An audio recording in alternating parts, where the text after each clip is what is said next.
ఆదివారం సెల్ఫ్ ఎన్యుమరేషన్లో వివరాలు నమోదు చేసుకుంటున్న సీఎం రేవంత్ రెడ్డి ఇవాళ దేశవ్యాప్తంగా ఈ జనగణన అనేది 2027లో భాగంగా రాష్ట్ర వ్యాప్తంగా స్వీయ గణన సెల్ఫ్ ఎన్యుమరేషన్ ప్రక్రియ ప్రారంభమైంది. నిజానికి కూడా దేశంలో అన్ని రాష్ట్రాలతో పాటు మన రాష్ట్రంలో కూడా ఈ సెల్ఫ్ ఎన్యుమరేషన్ అనేది స్టార్ట్ చేయడం జరిగింది. అంటే మొబైల్లో కూడా మనం సొంతంగా చేసుకునే అవకాశం ఉంటుంది. అధికారులు కూడా మన ఇళ్లలోకి వస్తారు, తీసుకుంటారు. అయినప్పటికీ కూడా మనం సొంతంగా కూడా మొబైల్లో ఒక పోర్టల్ ఆన్లైన్ ద్వారా ఇవ్వడం జరిగింది.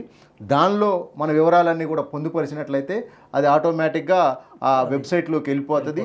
రేపు జనగణనకు కావాల్సిన వివరాలన్నీ కూడా మనం సొంతంగా ఇవ్వడానికి ఒక మంచి అవకాశంగా ఇలా ఆన్లైన్ పోర్టల్ను వాడుతున్నందుకు కూడా ఫస్ట్ టైం ఆన్లైన్ పోర్టల్ను వాడటం జనగణనకు అనేది చాలా మంచి నిర్ణయం. ఈ నిర్ణయం వల్ల కులగణనకు సంబంధించిన అధికారులు వచ్చినప్పుడు మన ఇళ్లలో మనం లేవనుకోండి, అప్పుడు ఏమైపోతుంది, మనం చూసినాం మన దగ్గర కులగణన జరిగింది. కులగణన చేసే సందర్భాల్లో కొన్ని అపార్ట్మెంట్లకు వెళ్ళలేదు, కొన్ని కాలనీలకు వెళ్ళలేదు, ఒక అపవాదం ఉంది. 2027 జనగణనకు సంబంధించి ఏదైతే పెట్టిరో ఇప్పుడు సెల్ఫ్ ఎన్యుమరేషన్ దాని మీద, దానివల్ల ఏమవుతుంది అంటే నువ్వు ఎక్కడున్నా ఆ రోజు అధికారులు వచ్చినప్పుడు నువ్వు ఉన్నా లేకున్నా కూడా ఏప్రిల్ 26 నుంచి మే 10 వరకు దాదాపుగా 14 రోజుల పాటు ఈ స్వీయ గణన సౌకర్యం ప్రజలకు అందుబాటులో ఉండనుంది. అంటే నువ్వు ఏదో ఒక రోజు తీరిక చేసుకునైనా ఈ యొక్క సెల్ఫ్ ఎన్యుమరేషన్ నీకు సంబంధించిన వివరాలను కూడా ఆ పోర్టల్లో ఇవ్వడానికి అవకాశం ఉంటుంది కదా. పిల్లలకు వచ్చినప్పుడు అధికారులకు మీ సమాచారాన్ని ఇవ్వచ్చు.